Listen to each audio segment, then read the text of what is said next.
Jina la Yesu Kristo tunaomba. Amen.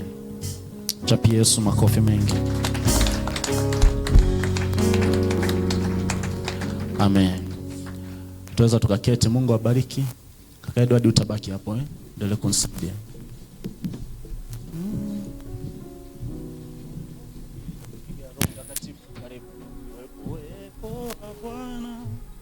Bwana Yesu asifiwe. Haleluya.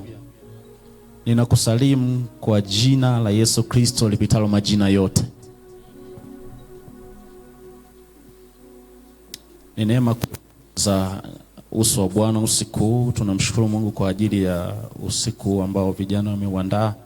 Mungu akubariki sana wewe ambaye umefika mahali hapa, na nikuhakikishia kwamba haujaja kwa bahati.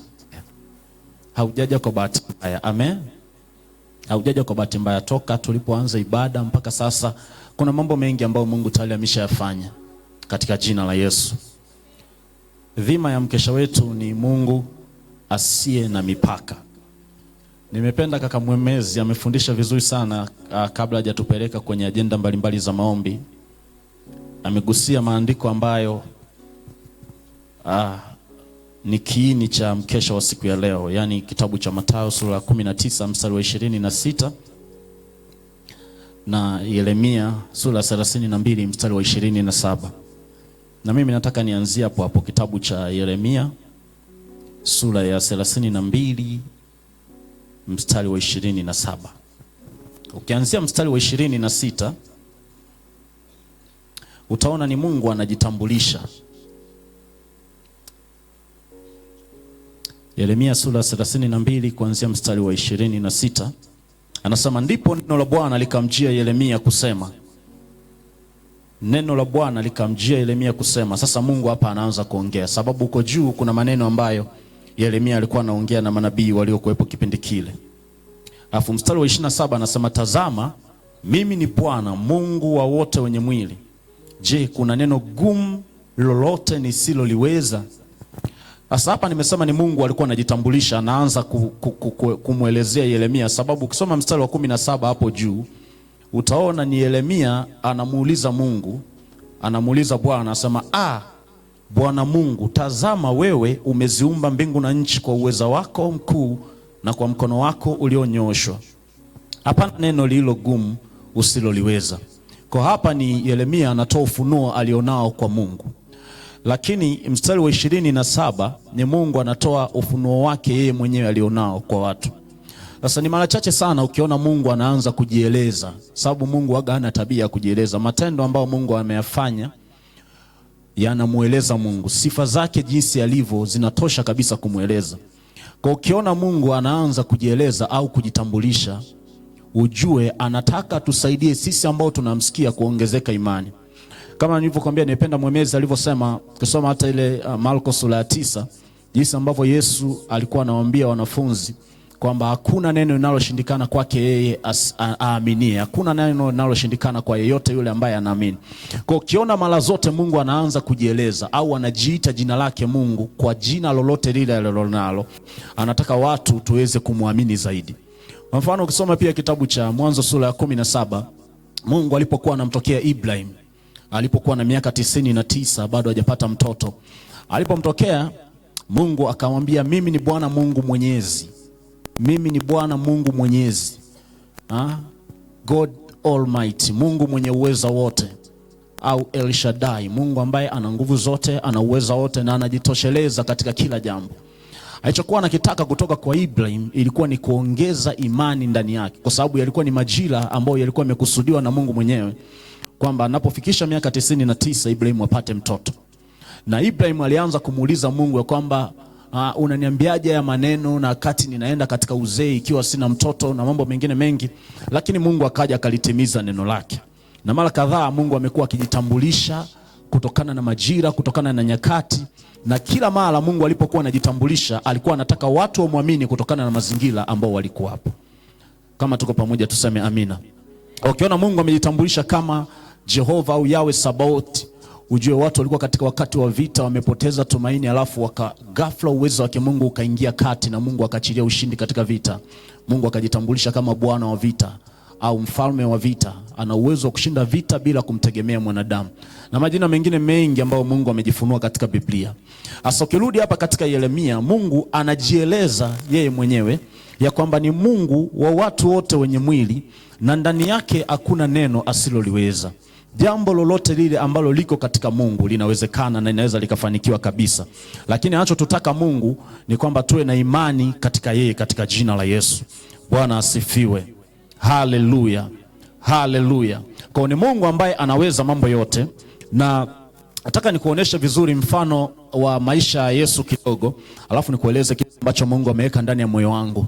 Ukisoma vitabu vya Injili zile 4, yani Mathayo, Marko, Luka pamoja na Yohana, zote zinamueleza mtu mmoja ambaye ni Yesu Kristo, mwana wa Mungu aliye juu.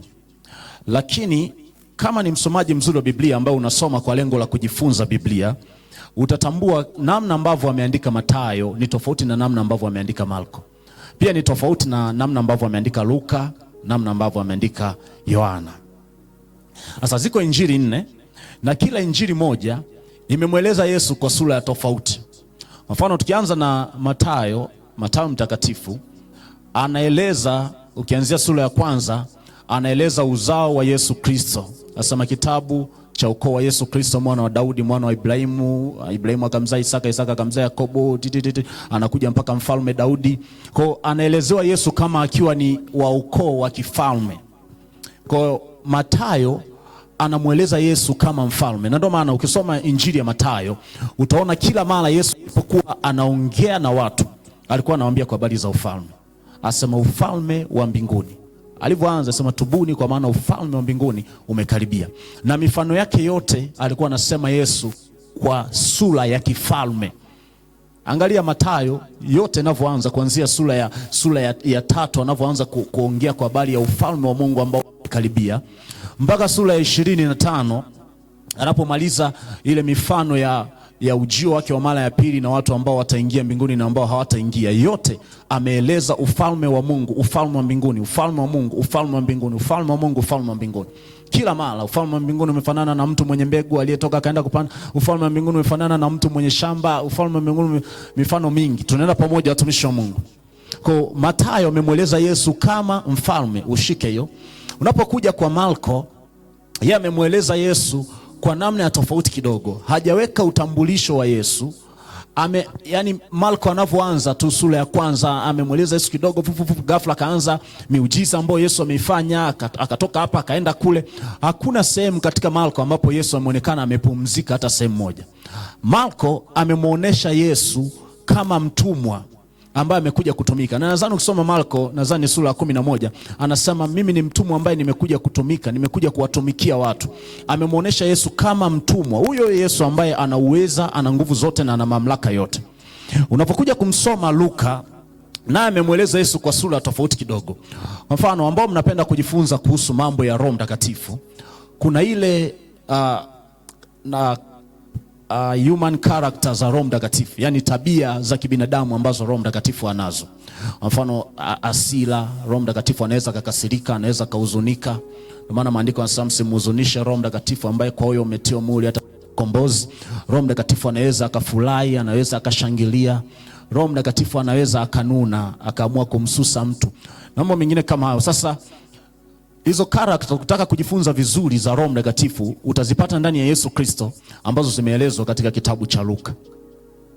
Bwana Yesu asifiwe. Kwa hiyo Luka amemweleza Yesu kama mwanadamu wa kawaida. Sehemu zingine Yesu ameonyeshwa amelala, amepumzika, amewakimbia wanafunzi wake, akafurahi. Kwa mfano ukisoma Luka sura ya 10, Luka sura ya 10 mstari 21 anasema Yesu akashangilia, akafurahi. Ukisoma sura ya 9 ya Luka anasema Yesu akawaonea huruma makutano. Anasema walileta wagonjwa, Yesu akawahurumia. Ambao hivi vitu haupati katika injili zozote zile. Kwa ameonyeshwa kama mtu tu wa kawaida, kama mwanadamu mwenye tabia ya wanadamu kabisa ya asili. Lakini ukisoma Yohana jinsi ambavyo anamueleza Yesu kama Mungu actually. Yani kwa mfano ukisoma Yohana anapoanza tu, hapo mwanzo kulikuwa kwa neno na neno alikuwa kwa Mungu na neno alikuwa kwa Mungu. Alafu anaeleza kwamba neno alifanyika mwili akaja kakaa kwetu tukauona utukufu wake kama mwana pekee wa Mungu amejaa neema na kweli. Anamueleza Yesu kama Mungu. yani kama uzima, kama mtu ambaye alikuja duniani akakaa kwetu, lakini anatoka mbinguni. Kwa hiyo Mathayo anamweleza Yesu kama mfalme, Marko anamweleza Yesu kama mtumishi, servant, mtumwa. Alafu Luka anamweleza Yesu kama mwanadamu wa kawaida, na Yohana anamweleza Yesu kama kiumbe kilichotoka mbinguni kikiwa na mamlaka ya kimbingu. Ukifuatilia vizuri hata miujiza ambayo Yohana ameandika, miujiza ya Marko muujiza mmoja ukiisha unafuatia mwingine, ukiisha mmoja, ndio maana hata ana sura chache, sura 16 tu. Lakini Yohana ameeleza miujiza 7 tu ya Yesu. Pamoja na kwamba alifanya mambo mengi, ila ameeleza miujiza 7, sababu alimchukulia kama Mungu kamili ambaye amekamilika akiwa na sifa zote za kimungu kutoka mbinguni. Namba 7, namba ya ukamilifu. Kwa hiyo ni miujiza 7, ingawa wengine wanasema iko miujiza 8, ambao muujiza wa 8 ulikuwa wa samaki ule baada ya kuwa amefufuka, lakini iko miujiza 7 ambayo Yohana ameeleza. Sasa kwa nini nakueleza hivi vitu vinne au hizi sura 4 ambazo unaziona kwa Yesu? Zote ziko ndani ya Mungu huyo ambaye amesema yeye ni Mungu wa wote wenye mwili, ambaye ndani yake anasema hakuna jambo lolote la kumshinda. Na nikwambia kwamba unapookoka, unapoamua kuja kwa Bwana wetu Yesu Kristo, hizi sifa za 4 za Yesu ambazo zimeandikwa katika hizi Injili zote zinakuwa ziko ndani yako. Inawezekana ujui, unatakiwa uanze kuzidevelop kama ambavyo nitafundisha hapa muda so mrefu, kuanza kuziendeleza. Yani nafasi ya kifalme, nafasi ya utumwa, nafasi ya mwanadamu wa kawaida, na kama kiumbe ambacho kimetoka kwa Mungu katika jina la Yesu. Bwana Yesu asifiwe sana. Kama tuko pamoja mpaka hapo tuseme amina. Tuseme tena amina. Afu mgeukie jirani yako mwambie naamini haujalala kabisa. Okay, kitabu cha Ezekieli sura ya 1. Ukiona jirani yako amecheka ujue nini? Ezekieli sura ya 1, watumishi wa Mungu, tuko kwa Ezekieli sura ya 1.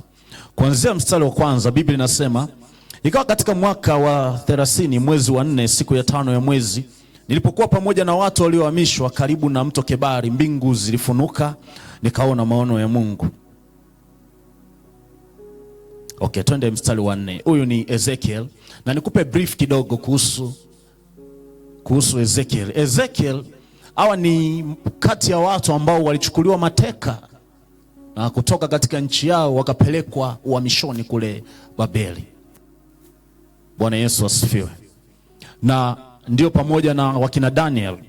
Tofauti ya Daniel pamoja na Ezekiel ni kwamba Daniel yeye alikuwa na nafasi ya ikulu. Mungu alimweka ikulu kule kama nafasi ya kisiasa. Lakini Ezekiel yeye alikuwa ni mtu wa kawaida ambaye alikuwa anaishi pamoja na watu wa kawaida wengine, lakini wote wako utumwani. Bwana Yesu asifiwe. Sasa anasema kuna siku fulani ambayo ilitokea, amezitaja hapo kitalehe. Anasema mbingu zilifunuka, nikaona maono ya Mungu. Huu ulikuwa ni mwanzo wa wito wa Ezekiel. Mbingu zilifunuka, akaona maono ya Mungu. Ukifika mstari wa 4, anasema nikaona na tazama upepo wa dhoruba. Watumishi wa Mungu, mshike mkono jirani yako, mwambie jirani usisinzie katika jina la Yesu. Alafu hataki kuinama sana. Ukiona mtu anainama sana mwambie inuka katika jina la Yesu. Sababu somo hili ni gumu, lakini Roho Mtakatifu atatupa kuelewa. Kwa hiyo tuko mstari wa 4 hapa, twende pamoja. Nikaona na tazama upepo wa dhoruba ulitoka upande wa kaskazini, wingu kubwa sana pamoja na moto ukifanya duara ya nuru na mwangaza pande zote. Anasema upepo ulianza kuja, alafu akaona wingu, akaona na moto. Aliona wingu, upepo ulianza, akafuatia kuona wingu, akaona moto ambao ulikuwa kama duara. Alafu anasema na katikati yake kitu kama rangi ya kaharabu katikati ya huo moto. Alafu anasema kuna kitu ambacho kilikuwa kinaonekana katikati ya huo moto. Kukatokea katikati yake mfano wa viumbe hai 4. Akaona viumbe hai 4. Kuonekana kwao kulikuwa hivi. Anasema walikuwa na sura ya mwanadamu, na kila mmoja alikuwa na nyuso 4, na kila mmoja alikuwa na mabawa 4, na miguu yao ilikuwa miguu iliyonyoka, na nyayo za miguu yao zilikuwa kama nyayo za miguu ya ndama zikimetameta kama rangi ya shaba iliyosuguliwa sana. Unajua watu wengine unaposoma Biblia ukifika maeneo kama haya unaamua kusoma haraka haraka, si ndio? Sababu hujui umetokea wapi, umeenda wapi. Sasa twende pamoja hapa.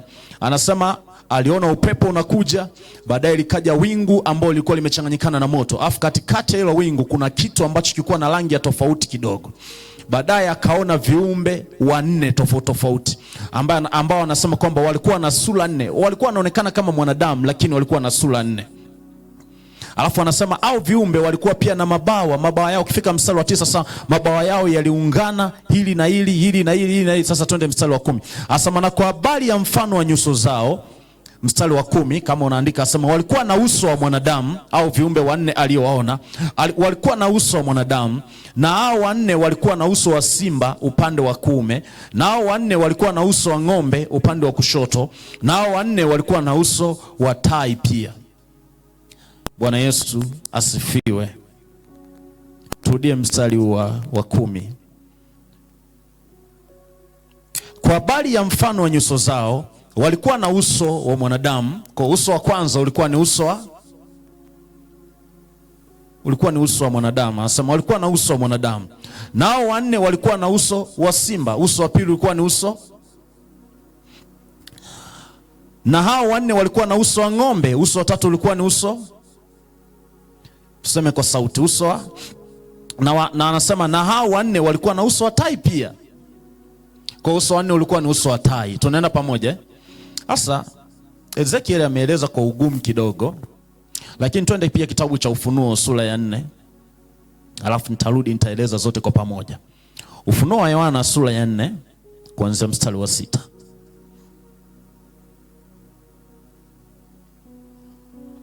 Okay, anasema na mbele ya kile kiti cha enzi kulikuwa na mfano wa bahari ya kioo kama bilauri, na katikati ya kile kiti cha enzi na upande wote wa kile kiti cha enzi wa kile kiti walikuwa wenye uhai wanne, wamejaa macho mbele na nyuma. Alafu mstari wa 7 anasema na huyo mwenye uhai wa kwanza alikuwa mfano wa simba. Tupungiane mkono. Mwenye uhai wa kwanza alikuwa mfano wa simba. Kule kwenye Ezekiel tumeona sura 4 tofauti, si ndio? Ambao wa kwanza anasema sura ya mwanadamu, akaja akataja sura ya simba, akaja akataja sura ya tatu ambayo na ya 4 akasema ni ya nini? Okay, Ezekiel amesema ni sura ya tai. Okay, twende kwenye Ufunuo huko. Mstari wa 7 anasema mwenye uhai wa kwanza alikuwa mfano wa simba. Mwenye uhai wa pili alikuwa mfano wa ndama au ng'ombe ambaye alionyeshwa pia kwenye Ezekiel. Na mwenye uhai wa tatu alikuwa na uso kama uso wa mwanadamu. Na mwenye uhai wa 4 alikuwa mfano, fungua Biblia yako inasemaje? Mfano wa tai. Wow. Mfano wa tai alukai. Kule kwenye Ezekiel anasema tu alikuwa ni mfano wa tai. Huku Deep Revelation anasema kwamba alikuwa ni mfano wa tai alukai. Bwana Yesu asifiwe sana. Anaendelea kusema kwamba alikuwa na mabawa 6 pande zote, umejaa macho, apumziki mchana na usiku, akisema mtakatifu mtakatifu, wenye uhai wanamponda na mambo mengine mengi. Sasa nataka nikueleze vitu vichache hapa, alafu tuingie kuomba. Bwana Yesu asifiwe. Ukirudi kule kwenye kitabu cha Ezekiel upate nafasi baadaye ya kwenda kusoma vizuri. Mimi nikupe brief hapa. Ukirudi kwenye kitabu cha Ezekiel ni mwanzo wa wito wake. Ezekiel alipokuwa anaitwa na Mungu, aliona wenye uhai, akaona magurudumu, akasema kuna roho ambayo iko ndani ya magurudumu, wamezungukwa macho, na anasema wanaenda sawa sawa anavyotaka. Wanaenda sawa na roho ambavyo anataka, kama vile Wakristo ambavyo tunatakiwa kwenda sawa na roho ambavyo anataka. Na ukifika mistari ya mwisho pale nadhani wa 29, 30, 31 Ezekiel 1 pale, anasema alivyoona hayo maono alianguka kifudifudi, akawa kama mtu ambaye amekufa. Baadaye akasikia sauti ya mtu akisema naye. Na Biblia inatuambia kwamba huyo mtu alipokuwa akisema naye, unafika saa Ezekiel sura ya 2 pale mstari wa 1 na wa 2, anasema alipokuwa anaisikia ile sauti ni kama vile kuna roho ambayo ilikuwa inamuingia ndani. Sasa kumbuka, ameona maono, ameanguka kifudifudi pale karibu na mto, mbingu zimefunguka, ameona maono ya Mungu, alafu baada ya kuona hayo maono akaanguka chini. Baadaye akaanza kusikia sauti ya mtu ikisema naye, na anasema alivyokuwa anasema roho ilikuwa inamuingia ndani, akamuinua tena. Bwana Yesu asifiwe. Nimesema Bwana Yesu asifiwe. Haleluya. Lakini mistari ya juu anasema kwamba hao wenye uhai walikuwa wanaenda huku na huku katika uelekeo fulani, wakiongozwa na Roho, walikuwa na Roho ndani yao. Sasa huu ni mfano halisi wa maisha ya Yesu, lakini ni mfano pia wa maisha ya mtu yote ambaye anaamua kuja kwa Yesu Kristo. Ndio maana nimeanza kukupa utangulizi wa maisha ya Yesu, jinsi alivyokuja, kutokana na injili hizo za hao waandishi wanne, jinsi ambavyo walikuwa wanamweka Yesu. Pate nafasi ya kwenda kusoma mwenyewe na kujifunza neno la Mungu kadri uwezavyo. Anasema kwamba walikuwa na uso wa simba, uso wa kwanza, uso wa pili wa mwanadamu, watatu wa ng'ombe na wanne wa tai. Na Ufunuo anasema hakuwa tu tai wa kawaida, alikuwa ni tai alukaye. Lakini Ezekiel anatuambia kwamba hao wenye uhai wanne walikuwa wanaongozwa na Roho. Hawakwenda tu kama walivyokuwa wanataka, walikuwa wanaongozwa na Roho. Kama vile ambavyo wewe Mkristo ambao umeamua kuja ndani ya Yesu Kristo, hauendi tu kadri ambavyo unataka. Kuna umuhimu mkubwa sana wa kwenda kwa kuongozwa na Roho Mtakatifu. Ndio maana Galatia anasema enendeni kwa Roho, wala hamtazitimiza kamwe tamaa za mwili. Na sehemu nyingine sana ni Warumi 8:18 anasema wote wanaoongozwa na Roho au ndio wana wa Mungu. Wote wanaoongozwa na Roho Mtakatifu au ndio wana wa Mungu. Sasa kuna hizi sura 4 ambazo zimeonyeshwa. Nimekwambia ni mfano halisi wa maisha ya Yesu jinsi ambavyo yalikuwa, lakini ni mfano pia halisi wa mtu yoyote ambaye anaamua kuja ndani ya Yesu Kristo. Kwa kuna sura ya kwanza au kuna upande wa kwanza ambao ni upande wa simba. Au upande wa pili unaofuatia ni upande wa ng'ombe. Upande wa tatu ni upande wa tai, na wa nne ni upande wa mwanadamu, au watatu ni upande wa mwanadamu na wa nne ni upande wa tai alukaye. Sasa tujifunze kila upande kadri Mungu atakavyotusaidia. Tuanze na upande wa kwanza, upande wa simba. Anasema walikuwa na sura ya simba, walikuwa na mfano wa simba. Na Ezekiel amesema Ufunuo naye anasema kwamba aliona sura kama ya simba ikisimama mbele ya kiti cha enzi cha Mungu. Simba anamaanisha nini? Unajua katika Biblia Mungu amejiita mara kadhaa kama simba, au amejifananisha yeye kama simba. Lakini ukifuatilia vizuri habari za wanyama, utatambua ya kwamba simba sio kiumbe ambacho kinaogopeka peke yake nyikani. Na wala simba sio kiumbe ambacho kina nguvu peke yake nyikani. Actually kuna viumbe vingine ambao vina nguvu kuliko simba nyikani. Na utatambua pia simba sio kiumbe pekee ambaye ni mkubwa, kwamba ana ukubwa wa kutisha nyikani. Wako viumbe wengine wakubwa kuliko simba, lakini ana sifa za tofauti ambazo zinamtofautisha yeye na wanyama wengine wote. Kama tuko pamoja tuseme amina. Nimesema tuseme amina. Bwana asifiwe. Kati ya sifa alionayo ni uwezo wa kujitawala, uwezo wa kuamua kupigana wakati wote, uwezo wa kukaa mwenyewe, na confidence ambayo anayo. Na ndio maana Yesu pia anaitwa simba wa kabila la Yuda, si ndio? Haitwi nyati, wala haitwi sungula, wala haitwi mbuzi, wala haitwi kondoo wa kabila la Yuda. Alipokuja kwenye nafasi ya utumwa, ya upole na unyenyekevu, ndio alichukua jina la kondoo. Lakini kila mara Mungu anapojiita kama mtawala, kama Mungu mwenye nguvu zote, akiwa anajitambulisha kwa watu kwa sura ya vitu vinavyoonekana, utaona anajiita simba. Kwa simba ni sura ambayo Mkristo anaichukua ndani yake kutoka kwa Yesu Kristo, sura ya kiutawala, sura ya kifalme. Hiyo ni Mathayo. Sasa unajifunza kuhusu Mathayo, kitabu cha ukoo wa Yesu Kristo, yani mfalme atakayekuja. Bwana Yesu asifiwe. Haleluya. Haleluya. Sura ya utawala. Ndio maana ukisoma hata kitabu cha Waefeso sura ya 2 pale mstari wa 6, ukianzia mstari wa kwanza, anatuambia zamani tulikuwa tumekufa kwa sababu ya dhambi na makosa yetu ambazo tuliziendea zamani kwa kufuata kawaida ya ulimwengu. Lakini Yesu Kristo alipokuja alitufufua pamoja naye, akatuketisha pamoja naye. Akatufufua pamoja naye, akatuketisha pamoja naye katika ulimwengu wa roho katika Kristo Yesu. Alipofufuka Yesu Kristo, akufufuka tu peke yake, alifufuka na watu wote ambao watakubali kumfuata. Na hakuishia tu kufufuka pamoja nao, akaketi pamoja nao katika ulimwengu wa roho, akawapa mamlaka katika jina la Yesu. Haujasoma Biblia kitabu cha Ufunuo sura ya 5 mstari wa 9, anasema kwamba alipotununua kwa damu yake, alitufanya kuwa wafalme na makuhani kwa Mungu wetu, na akatupa kumiliki juu ya nchi. Asema wanaimba wimbo mpya akisema, wastahili Bwana ukitoa kitabu na kuzifungua muhuri zake, kwa kuwa ulichinjwa ukamnunulia Mungu hata kila kabila, lugha na jamaa na taifa. Ukifika mstari wa 10 hapo anasema ukamnunulia Mungu twende mstari wa 10 watu wa media. Asema ukawafanya kuwa ufalme na makuhani kwa Mungu wetu, nao wamiliki juu ya nchi. Kama vile Yesu ambavyo alipewa ufalme na kumiliki, asema wote ambao wamenunuliwa kwa damu ya Yesu wamepewa kumiliki juu ya nchi katika jina la Yesu. Bwana Yesu asifiwe. Haleluya, haleluya, haleluya. Kwa hiyo ni sura ya kwanza ambayo Mkristo unatakiwa udevelop. Nilikuwa nilipokuwa nasoma hivi nikasoma baadhi ya sifa zingine za simba. Wanasema kwamba ana uwezo wa kutoa harufu ambao wanyama wengine wanaweza kaisikia wakaogopa. Nyingine kwamba ana uwezo wa kunguruma na mgurumo wake ukafika hadi kilomita 8. Na nilipokuwa nasoma kuhusu hao wanyama kitu fulani cha kufanana kuhusu simba na tai. Nitakueleza kidogo kuhusu tai. Simba ana uwezo wa kunguruma hadi kilomita 8. Tai ana uwezo wa kuona hadi kilomita 8. Zinafanana. Maono ambayo tai mkubwa anayo, ambaye amekuwa, yana uwezo wa kuona hadi kilomita 8 far away, kilomita 8 kutoka mahali alipo. Simba ana uwezo wa kunguruma hadi kilomita 8 na mgurumo wake unaweza ukasikika. Wanafanana, kuna baadhi ya sifa ambazo wanafanana. Kwa hiyo kuna wakati sisi ambao tuko ndani ya Kristo Yesu, actually ni mamlaka. Unatakiwa ufahamu mamlaka ulionao katika Kristo Yesu.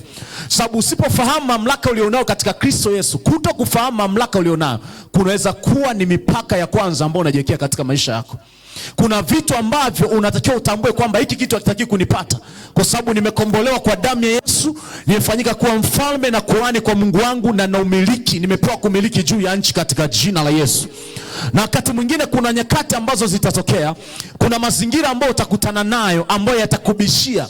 Kuna vitu ambavyo vitakuja katika maisha ambavyo vitakubishia. Unatakiwa ujue kuapply nguvu kama za simba. Uapply wakati mwingine sheria za kisimba, kupigana wakati wote, kunguruma wakati wote. Ndio maana kuna wakati ambao unatakiwa uingie katika maombi ya vita. Haleluya, haleluya. Bwana Yesu asifiwe sana. Kwa hiyo ni sura ya kwanza ambayo ilikuwa ndani ya Kristo Yesu, utawala, ufalme. Tumenunuliwa kwa damu yake, tumefanyika kuwa wafalme na makuhani kwa Mungu wetu, na Mungu ametupa kumiliki juu ya nchi. Haleluya. Sura ya pili ambayo maandiko yanasema ilikuwa ni sura ya ndama au ya ng'ombe. Amekwambia hii ilikuwa pia kwa Yesu Kristo. Ukisoma vizuri kitabu cha Marko, anamueleza Yesu kama mtumwa. Hii inamaanisha mtumwa. Kila Mkristo ana jukumu la utumwa ndani yake. Tumekuja kutumika. Ukuu wetu sisi umebebwa katika kumtumikia Mungu. Kuna mtu hajaelewa bado? Nimesema ukuu wetu sisi hapa duniani umebebwa katika kumtumikia Mungu. Bwana asifiwe. Unajua Yesu, kitabu cha Filipi na sura ya 2 mstari wa 5, wa 6 na wa 7, maandiko yanasema iweni na nia hiyo hiyo iliyokuwamo ndani ya Kristo Yesu, ambaye yeye kwanza alikuwa yu namna ya Mungu, lakini akaona kule kuwa sawa na Mungu si kitu cha kushikamana nacho, akatoa namna ya utumwa. Tunaenda pamoja, na maandiko yanasema kwamba akatoa namna ya utumwa. Alipokubali kufanyika mtumwa, alipokubali kutumika, Mungu alimheshimisha sana. Baadaye akamkirimia jina lipitalo majina yote, jina la Yesu Kristo. Alitoa namna ya utumwa, na Biblia imemwonyesha Yesu mara nyingi kama mtumwa. Aliwaambia mara nyingi wanafunzi kwamba nimekuja kutumika, sijaja kutumikiwa. Namna ya utumwa, kujitoa kwa ajili ya Mungu, kujitoa kwa ajili ya kila kitu ambacho kinamhusu Mungu, kuwa tayari kuifanya kazi ya Mungu. Mkristo yoyote yule ambaye yuko ndani ya Yesu, hizi sura 4 zinatakiwa zifanye kazi katika maisha yako katika jina la Yesu. Bwana Yesu asifiwe. Haleluya. Kuwa tayari kwa ajili ya mambo ya Mungu. Kuwa tayari kufanya vitu kwa ajili ya Mungu. Chochote ambacho unakiweza kifanye kwa ajili ya Mungu katika jina la Yesu. Kwa sababu chochote kile kikimiss, ukiwa kuna kitu ambacho akipo ndani yako, kuna namna ambavyo Mungu hawezi kukupandisha. Ukisema tu kwamba mimi ni mfalme, nimenunuliwa kwa damu ya Yesu. Mfano tuje kanisani, nichukulie tu mfano mdogo, tuje kanisani, wote tuseme sisi ni wafalme, tumenunuliwa kwa damu ya Yesu. Hakuna mtu ambaye atakubali kupanga viti hapa. Si ndio? Hakuna mtu ambaye atakubali kudeki kanisa.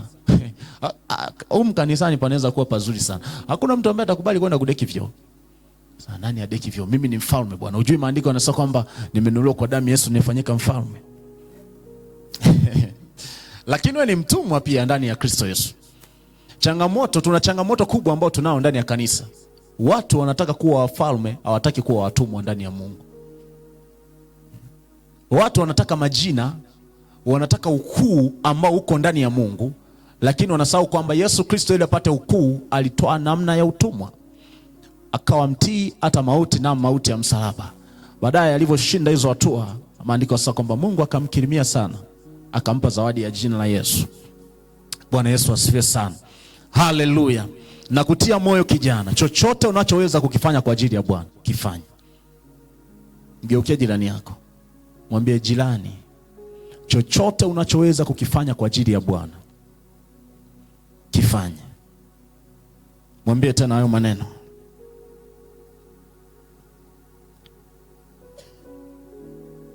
Tuna changamoto kubwa sana, hasa sisi vijana.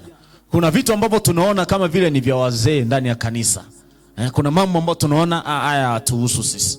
Amna. Ukiwa na hiyo mentality, kuna namna ambavyo Mungu hata kuinua. Kwa sababu kwanza, unajua hivi vitu vyote viko katika mzani, vipo katika mzani. Sura ya ng'ombe inakukumbusha maisha ya unyenyekevu ndani ya mwili wa Kristo. Sababu ukitembea na sura ya simba tu peke yake, mzani hauta balance. Utakuwa upande mmoja uko juu, mwingine uko chini. Sura ya ng'ombe inakukumbusha maisha ya unyenyekevu ndani ya Kristo. Na katika huo Mungu ndipo ambapo anapata kukuinua zaidi, ili mamlaka ulionao ndani ya Kristo Yesu endelee kufanya kazi vizuri. Kama tuko pamoja tuseme amina. Haleluya. Sura ya 3 ambayo imetajwa, tumeona maandiko yanatuambia kwamba au wenye uhai wanne walikuwa na sura ya mwanadamu. Sura ya mwanadamu. Sasa nimekupa mifano kadhaa tu ya maisha ya Yesu, jinsi ambavyo alikuwa. Hasa pamoja na kwamba alikuwa ni Mungu, lakini alikuwa pia ni mwanadamu. Yesu kuna kipindi aliona njaa, pofunga maandiko yanasema kwamba mwisho aliona njaa. Aliona njaa kabisa. Maandiko yanasema kwamba Yesu aliona njaa. Umewahi kusoma sehemu nyingine kwamba Yesu alilia? Si ndio? Yohana sura ya 11 mstari wa 35. Maandiko yanasema kwamba Yesu alilia, Jesus wept. Jesus wept. Lakini sio hivyo tu. Ukisoma maandiko vizuri unagundua kama vile Yesu alikuwa na tabia ya kulia mara nyingi anavyokuwa kwenye maombi. Kwa mfano ukisoma Waebrania sura ya 5 mstari wa 7, anasema katika siku za mwili wake alimtolea yule awezaye kumwokoa na mauti maombi na dua na sala na kulia sana kwa machozi. Alafu kwa kufanya hivyo akasikilizwa kwa vile alivyokuwa mcha Mungu. Sasa nimekutajia tu mfano wa hisia za kibinadamu, hisia za kulia. Sehemu nyingine Yesu alikuwa anashangilia pamoja na wanafunzi wake. Sehemu nyingine alikuwa anakasirika, hasa maeneo mengi ambao walikuwa hawana imani. Alikuwa nitachukuliana nanyi hadi lini enyi watu msiokuwa na imani, enyi wenye imani hapa, nitachukuliana nanyi hadi lini, nitakaa nanyi hadi lini? Kama vile wewe ambavyo ukimwambia mtu kitu mara moja, mara ya pili, mara ya tatu unaona haelewi, unaona kama mzigo. Yesu naye alikuwa hivyo hivyo, kwa sababu kuna sifa za mwanadamu ambazo zipo za kubadilika kutokana na mazingira. Sasa hii ni ya msingi. Kuna watu ambao wanajisahau, tunaishi duniani, wao wanadhania wanaishi mbinguni. Mgeukie jirani yako, mwambie jirani, haupo mbinguni, uko duniani hapa hapa. Biblia inasema katika kitabu cha Yohana, nadhani ni Yohana sura ya 1 mstari wa 6. Asa palikuwa na mtu kutoka mbinguni, ametumwa kutoka mbinguni. Asa palikuwa na mtu alipokuwa anatoa utangulizi wa Yohana Mbatizaji. Asa alikuwa ni mtu, lakini asema ametoka mbinguni. Alikuwa ni mtu ametoka mbinguni. Kwa mfano, ngoja nikupe mifano kadhaa tu ili uielewe hii sura vizuri. Bwana asifiwe. Haleluya. Tupungiane mikono. Kuna watu hawajapunga. Tupungiane wote mpaka tutimie wote. Ni njia moja wapo pia ya kuamsha watu. Kusikiza neno mida ya saa 9 hii sio mchezo. Tupungiane mkono mpaka nitakaposema basi. Alafu ni njia pia ya kuondoa baridi. Ongeza spidi ya kupunga mkono. Unisaidie kumwamsha huyo. Yaani lazima tuelewe wote neno la Mungu. Kuna vitu adimu. Ongeza spidi. Okay, kwa mfano, wengi hapa ni watumishi wa Mungu. Tuna tabia zile za kibinadamu ambazo tunazo, sawa? Lakini wengine waga unaogopa kuzionesha, yani unaogopa. Mfano, njoo Ima njoo. Huyu jamaa mimi najua ni mtu wa maombi. Alafu ni rafiki yangu, ngoja nimchukulie tu mfano. Huyu jamaa ni mtu wa maombi, sawa? Najua huyu ni mwombaji, anajitahidi sana kuomba. Bwana asifiwe. Mtumishi wa Mungu, kuangalia movie ni dhambi, si ndio?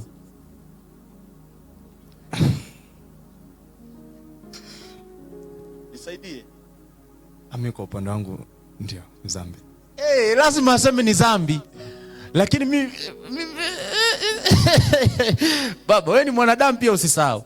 Mfano unaweza ukaomba ukachoka, si ndio? Alafu mtu akakupigia simu umechoka, alafu mtu anakupigia tena simu, sasa mtumishi, mimi najisikia tena tuendelee kuomba masanga au matatu tena hivi. Nasikia ndani yangu moto. Nasikia wewe umeomba masaa 6 labda, umechoka, unatamani kupumzika. Alafu mtu anakuja anakuambia, nasikia kuna kitu Roho Mtakatifu ananisukuma. Tuombe masaa 3. Utafanyaje mtumishi?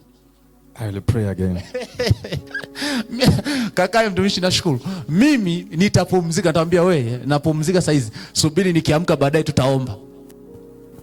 Wengine mnasema ninafanya dhambi. Shauri lako. Rafiki yangu, unatakiwa ukumbuke kwamba wewe ni mwanadamu. Yesu kuna kipindi alikuwa ajitenga na wanafunzi, anaenda analala. Niwafundishe hiki kitu watumishi wa Mungu. Usisahau kwamba wewe ni mwanadamu. Tuna changamoto kubwa sana. Watu wa Mungu tunaumwa magonjwa ya ajabu ambao hatukutakiwa kuumwa. Ni kwa sababu tu tunapuuzia sheria za afya. Tunapuuzia sheria za ulaji, mazoezi, nini. Yani mtu unakula ovyo ovyo eti kisa umekitakasa chakula kwa damu ya Yesu. Nasema natakasa.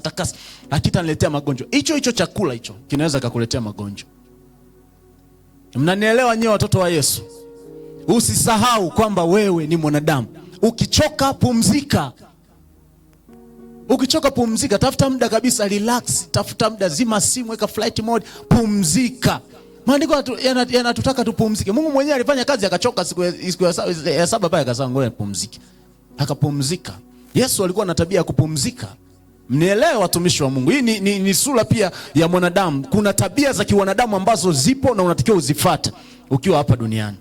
Ukiwa na furaha, furahi. Kuna watu wana furaha lakini wanaogopa ku-express their joy. Wanaogopa, yani wanaona kama vile ukicheka yani kama vile ni dhambi. Yani kuna mtu anaona kucheka ni dhambi yani. Mimi nampenda baba huyu. Yani ukikaa naye ndani ya dakika 20 utajikuta umecheka. Yani unaweza ukacheka yani unknowing. Wakati mwingine anapotembea tu unaweza ukacheka, anapocheza tu unaweza ukakuta umecheka. Tunatakiwa tuwe tuna furaha. Wakati wa furaha furahi. Tunaenda pamoja. Wakati wa huzuni huzunika pamoja na watu.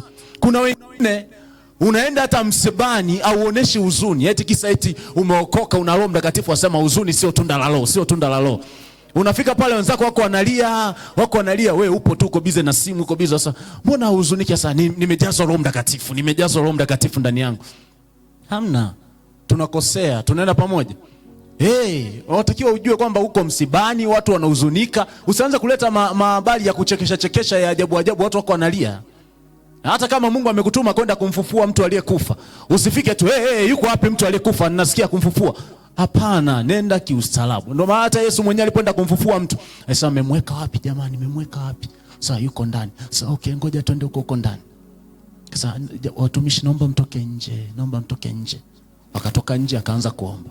Sasa kuna watu tunavurugu, hatujui kuendana na hisia za watu. Unaona mwenzako amekuja kwako anaomba msaada, kihuzuni kabisa, yuko kwenye wakati mgumu. Unaanza kumwambia Bwana akupe furaha, anaona sura yako. Yaani kuna vitu ambavyo havihitaji mwambie tuombe. Kama mtu anakuambia kwamba nina shida ya 20,000 saizi, napambana, sina hela ya kula, siku ya pili ninaomba kwa majirani, wasema tuombe, tupige magoti tuombe. Hapo tumishi tunahitaji kuomba, tunahitaji hela. Hoja kwamba kuomba inaweza kufungua mlango wa fedha, lakini toa hela mtu ale alafu ndio tuombe. Bwana asifiwe. Haleluya. Kwa usisahau, kuna tabia nyingi sana ambazo Mungu ameziweka tunatakiwa tuenende nazo. Matunda ya Roho Mtakatifu hayakuzuii wewe kuwa mwanadamu. Mnanielewa? Tuna changamoto kubwa sana. Wakristo tunapishana sana kihisia na watu ambao sio Wakristo. Anakuja anataka umsaidie, you don't care about our feelings, about his feelings. Na unajua nampenda Yesu. Biblia inatuambia kwamba Yesu alikuwa hisia zetu zote alizichukua. Ndio maana alifanyika mwanadamu, alifanyika mwili ili tujue kwamba unaweza ukawa mwanadamu na bado ukashinda hapa duniani katika jina la Yesu. Bwana asifiwe. Kwa wakati wa kufurahi, furahi pamoja na wenzako.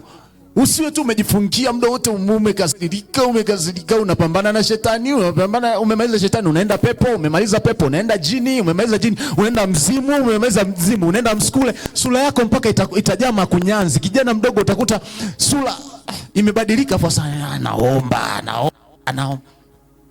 Utakiwa ufurahi, wewe bado una muda mwingi wa kuishi duniani. Tumia sauti yako vizuri, kama ni kuimba, imba vizuri. Bwana asifiwe. Usiimbe tu ovyo ovyo, utaharibu koo. Imba vizuri kistaarabu. Cheza, mchezee Mungu. Mambo yote ambayo wenzako wanafanya, ikiwa tu sio dhambi, shirikiana na wenzako katika jina la Yesu. Na hii ni changamoto, ndio maana hata watu wengine hatuwafikii kiinjili, sababu tunaona kwamba ambao hawapo ndani ya Kristo, yani hatuwezi kuwa marafiki. Nyie vijana ambao mpo machuoni, hauna rafiki hata mmoja ambaye hamjui Yesu. Yani unaona tu ukikaa naye tu karibu, kwanza wasema perfume aliyopaka kama vile ina majini, perfume za majini. Ndio mtumishi alikuwa anaongea, perfume za Kiarabu zina majini, sijui. Siwezi nikafanya naye discussion. Huyo utaenda kumhubiria neno la Mungu? Utaenda? Ni vigumu. Kile unatakiwa kae nao. Kama ni kupendeza, pendeza. Kama sio mahali pa kupendeza, acha kupendeza. Usiende sehemu ambao watu hawajapendeza, wewe umependeza peke yako. Hiyo nao ni changamoto. Bwana asifiwe. Mnapokuwa wajifunza mambo injilisti, kuna hivyo vitu vidogo vidogo hivyo. Unaenda kilabuni kule. Mimi nimefanya injilisti sana huko. Unaenda kilabuni, kila mtu amevaa nguo chafu, sijui ni wewe unatokezea pale na suti yako na tai, sijui. Yaani watu wanakushangaa, wanaona kama vile umewaandamaini, umewadharau yani. Paulo anasema nilipoenda kwa Warumi nilijifanya Mrumi. Nilipoenda kwa Yahudi nikawa Myahudi. Kwa unaenda ili mahali ambapo hapaeleweki, ni kijijini, sijui ni wapi, ni nyumbani kwenu. Usilete ukiingereza unaongea you know Jesus, you know Jesus, you know Jesus. Waambie lugha ya kawaida. Yesu, nimekuja kuambia habari za Yesu. Umeona wamevaa kawaida, tafuta nguo zako za kawaida. Kwani umeambiwa kwamba Yesu yuko kwenye nguo zako? Au Yesu yuko kwenye perfume, kwenye nini? Hayupo kwenye hivyo vitu. Bwana Yesu asifiwe sana. Vaa kawaida, washirikishe watu neno la Mungu. Ndivyo ambavyo tunaweza tukashinda ufahamu. Tunaenda pamoja watumishi wa Mungu. Haleluya. Na hata unapokutana na wachanga wa kiimani, Wakristo wachanga wa kiimani, usiwe tu as a lion all the time. Kumbuka you are also a human. Wewe pia ni mwanadamu. Jua namna ya kuwatia moyo. Kuna watu ambao ukishirikiana nao, yani kuna watu ambao ukishirikiana nao unatakiwa ujue wako katika hali gani, wapo katika level gani ya Ukristo. Sababu kama wewe unaweza kwenda maombi ya masaa 6, usimchukue mtu ambaye anaomba dakika 10, yetu wasema tukaombe. Rafiki yangu atakata tamaa. Atasema kama maisha ni haya, sitoweza. Ameomba kidogo, amelala, amka, hili ni pepo. Mpeleke taratibu. Mpeleke taratibu mtumishi. Mwambie ongera, umejitahidi dakika 10 hizi, kesho nenda dakika 15. Haleluya. Bwana asifiwe. Lazima watakata tamaa. Na hii tuna changamoto kubwa sana hii. Watu wanazania kiwango ambacho wapo, kila mtu yuko hapo anaweza ka attain in one day. Hapana. Sio kwamba kwa sababu unajua neno sana unamshindilia mwenzako, shindilia. Yaani wakuta hajaelewa chochote, anarudi nyumbani anaanza kuomba Roho Mtakatifu. Sijaelewa chochote, nisaidie. Siku nyingine ukimuita anakuogopa. Sasa huyu ananifundishaga vitu hata simuelewaki. Sasa changamoto inakuwa kwako, sio kwake. Yeye bado ni mchanga, watakiwa umkuze. Tunaenda pamoja. Kwa kuna vitu ambavyo ni vya kibinadamu, usisahau sheria ya kupumzika ukiwa umechoka. Ninasisitiza, Wakristo wengi sana tunachoka. Umewahi kusoma siku moja Yesu alienda katika nyumba fulani hivi, pale walipokuwepo Martha pamoja na Mariamu. Tunaenda pamoja. Kuna mmoja alikuwa anajitaabisha, yuko busy, amemwona tu Yesu, akaingia kupika chai, amemaliza chai, akaonja, akaona haina sukari vizuri, akaongeza, akarudi tena, akapika mboga, akarudi tena. Alafu kuna mwenzake mmoja akaenda, akakaa miguuni, akasema nipo na Yesu. Akasema kuna wakati wa kutulia. Ufanye chochote, umuongeleshe Yesu, unatulia. Unajua uwepo wake unakufunika. Niko na Yesu, maana yake uwepo wake umenizunguka. Mnanielewa watumishi wa Mungu? Uwepo wa Mungu uko pamoja nawe. Kuna wakati unatakiwa utulie. Usijitaabishe na mambo mengine. Utulie.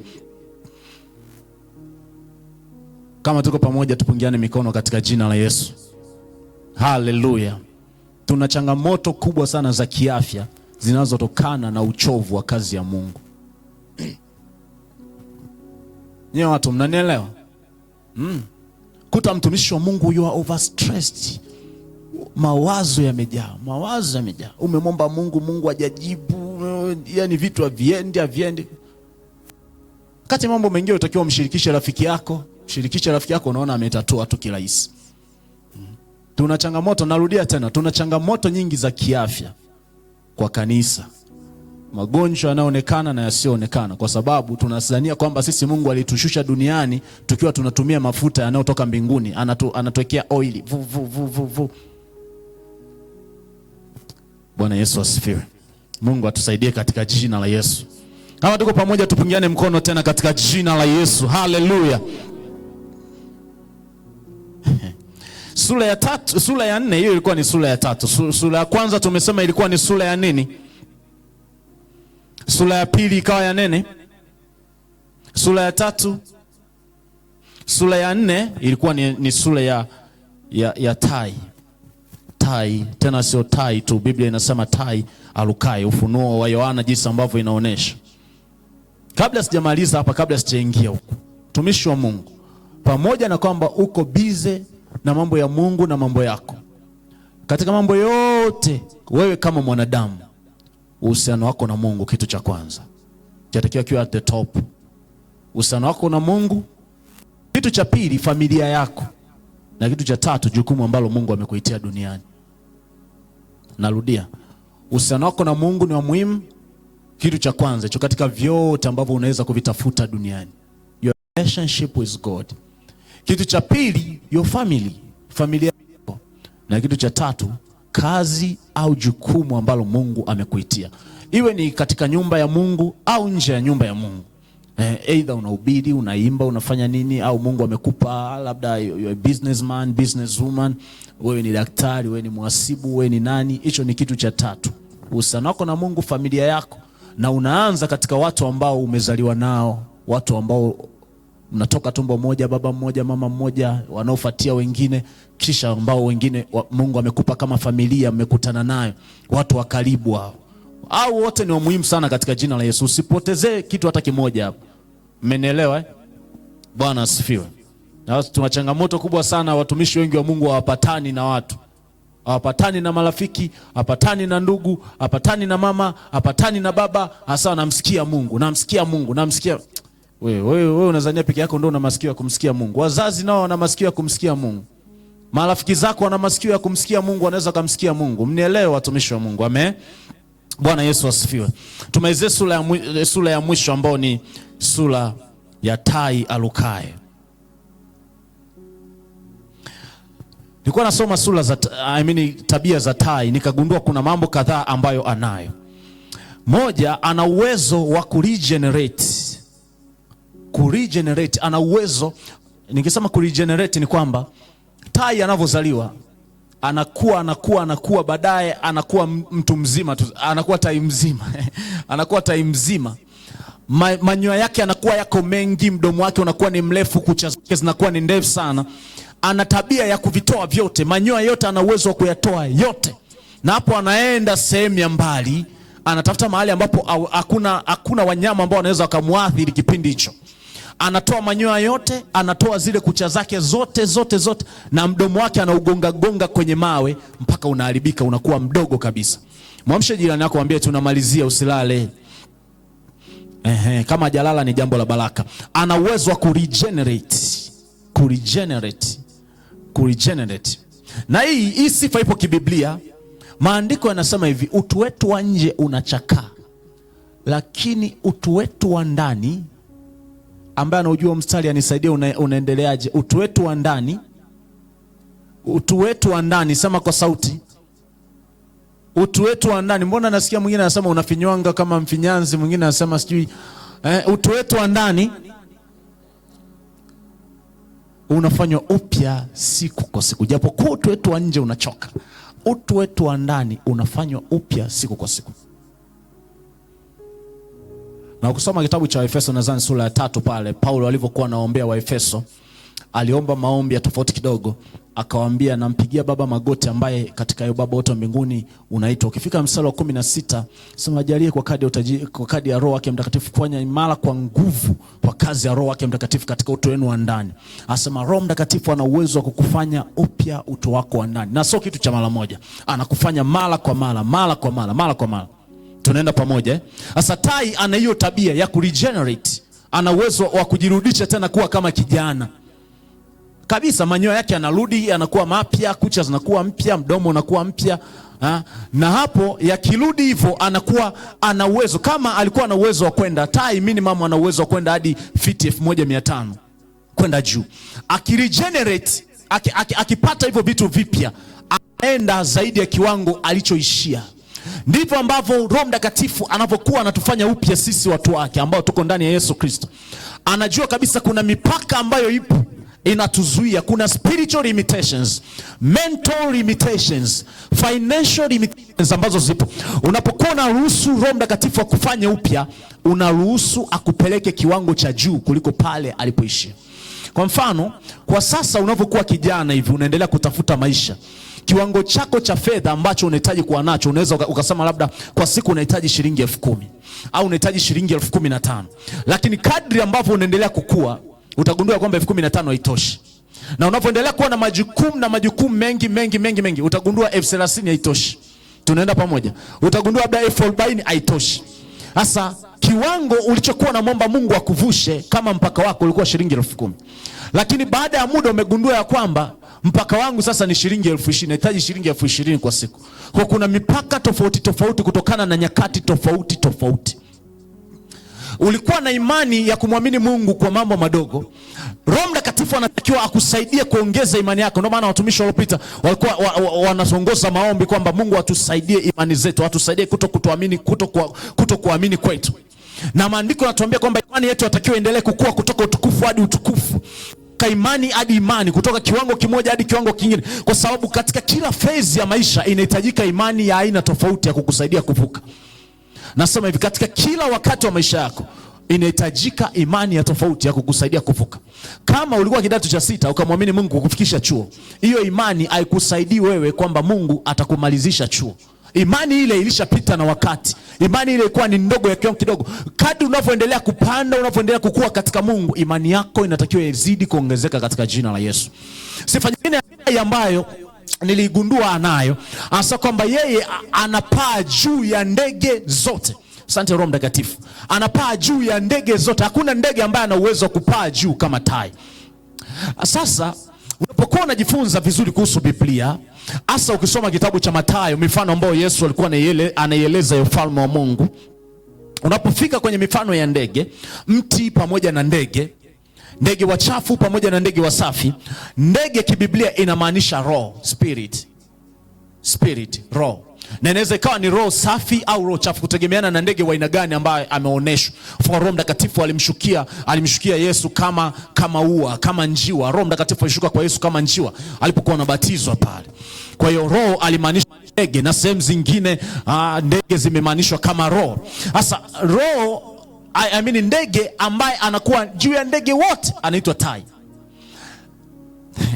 Bwana asifiwe. Mungu akupe kuelewa. Roho Mtakatifu yuko juu ya roho zote.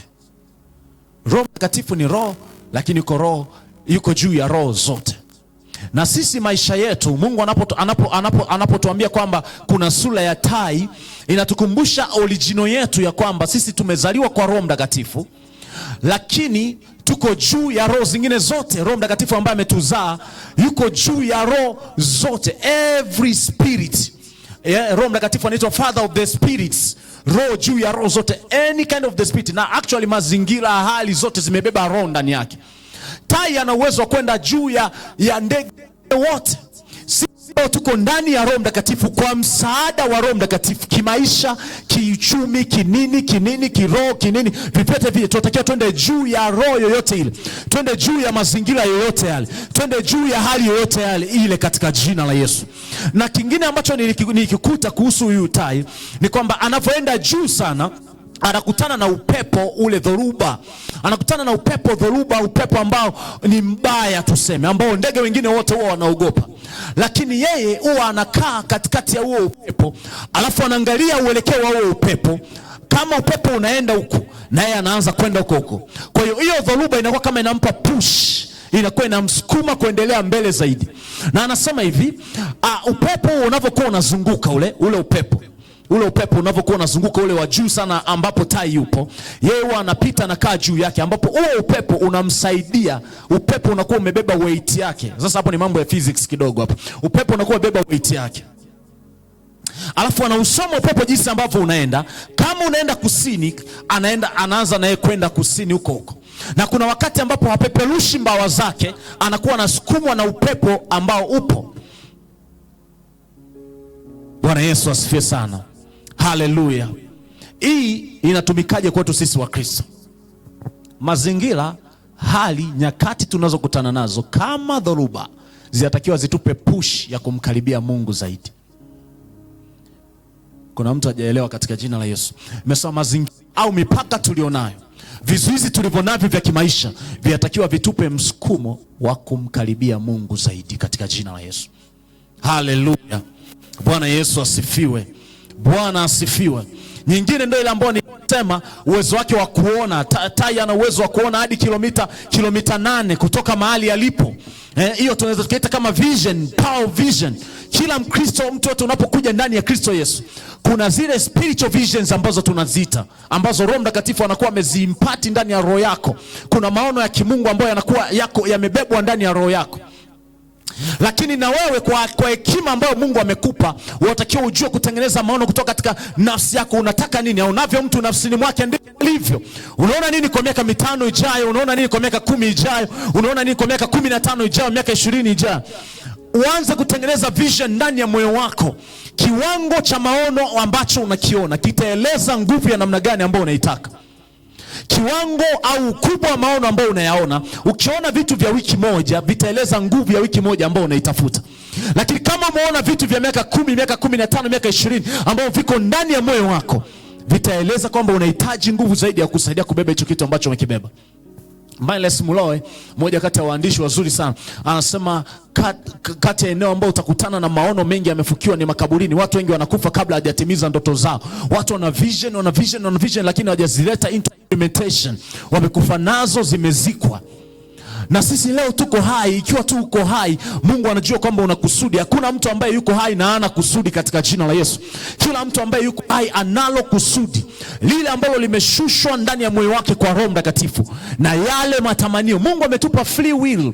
Mungu ametupa matakwa tuamue nini tunataka katika maisha.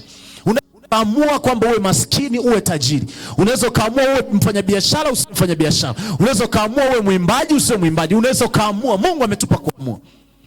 Wewe unaona nini? Cha muda gani? Vijana wenzangu, without vision, maandiko yanasema where there is no vision, people perish. Mahali pasipokuwa na maono, watu watapotea. Watu wataishi kiolela. Hautakuwa na sheria ambazo umejiwekea, hautakuwa na bidii ambayo umejiwekea, because you have no vision. Na visions watakiwa na maono yote ya muda mfupi na ya muda mrefu. Kwa ajili ya kitu chochote, ufanyifanyi tu vitu ili mradi. Ukiona unafanya vitu tu, hiki kimeenda, hiki kimeisha, hiki kimeishia njiani, hiki kimeendelea hivi, ujue kwamba hauna clear picture ya nini ambacho Mungu amekuitia kufanya. Lazima uwe na maono ya muda mfupi na maono ya muda mrefu. Hata mambo ya Mungu ambayo unayafanya, lazima ujue kwamba tunaenda wapi na Mungu. Nimeamua kuwa muombaji, nimeamua kumtumikia Mungu katika neno, nimeamua kumtumikia Mungu katika uimbaji. Where do you go? Unaenda wapi? Haufanyi tu ili mradi. Tuna changamoto kubwa sana ndani ya kanisa. Ndio maana watu wanahama kutoka huduma moja kwenda huduma nyingine. Hii alikuwa anafanya kwa mwaka mmoja, ameona kama vile Mungu hajamuitia huko, ameondoka, ameenda sehemu nyingine. Amekaa kidogo, ameondoka, ameenda sehemu nyingine. Amekaa kidogo, ameondoka, ameenda sehemu nyingine. We don't have consistency. Baada ya miaka 10, miaka 15, hayupo popote. Hajui chochote. Hayupo kwenye neno, hayupo kwenye nini, yupo tu kama mpendwa msikilizaji. Hatuna ile consistency ya visions ambazo Mungu ametupa ndani ya mioyo yetu. Yesu atuhurumie sana katika jina la Yesu. Haleluya. Haleluya.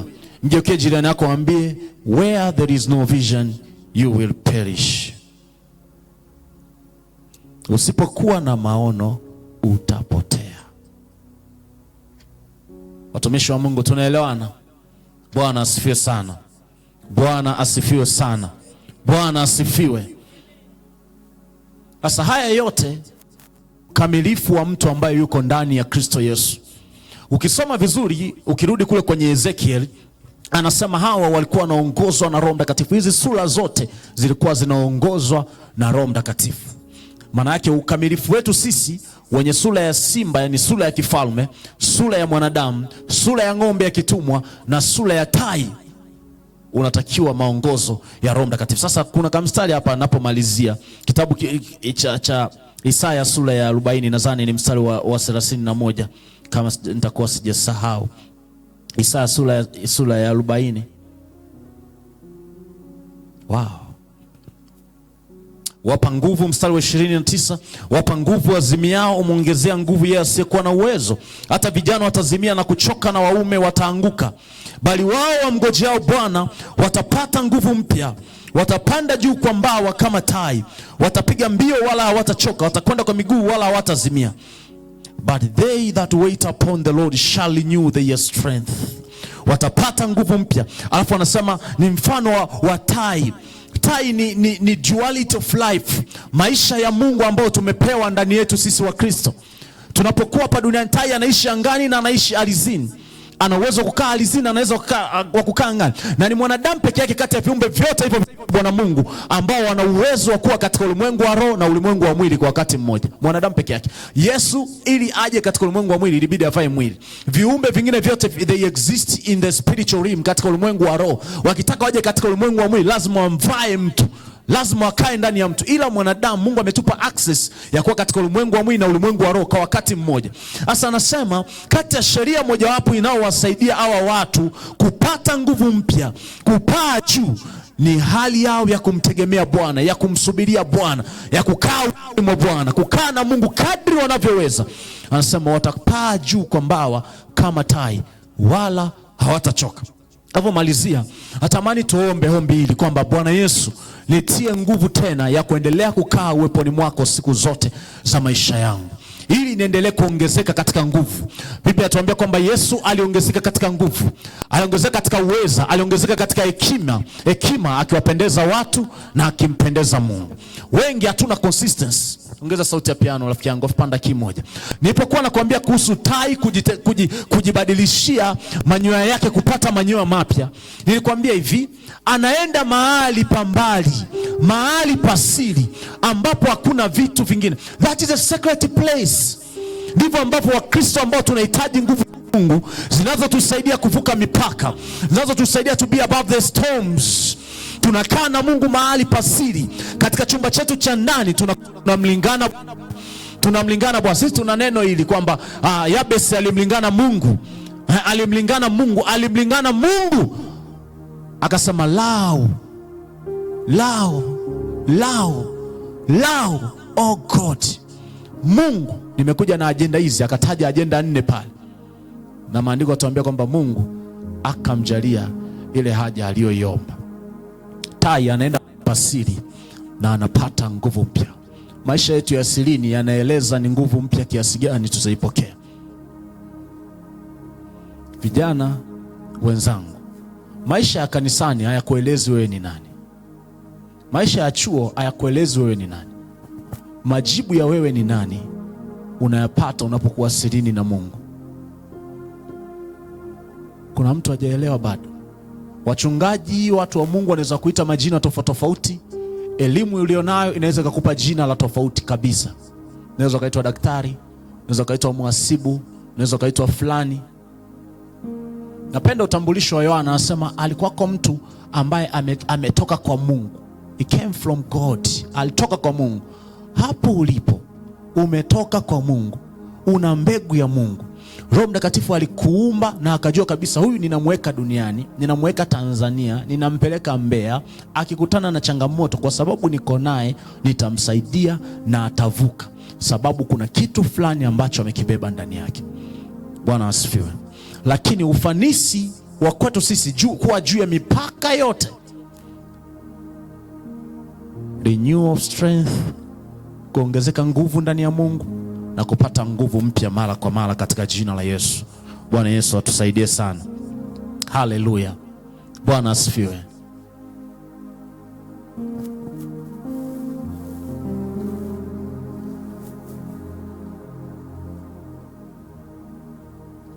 Bwana asifiwe sana. Kwanza kumshukuru Mungu kwa ajili ya neno. Mwambie asante Mungu kwa ufunuo wa neno lako.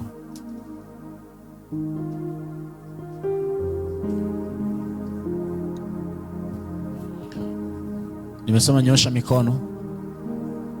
Endelea kumshukuru Mungu kwa ajili ya neno lake.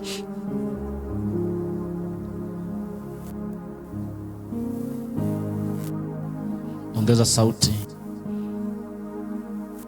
kwamba unalipokea neno la Mungu kwa imani. Ndio maana ya kumshukuru Mungu kwa ajili ya neno, kwamba ninalipokea neno la Mungu kwa imani, ni la kwangu.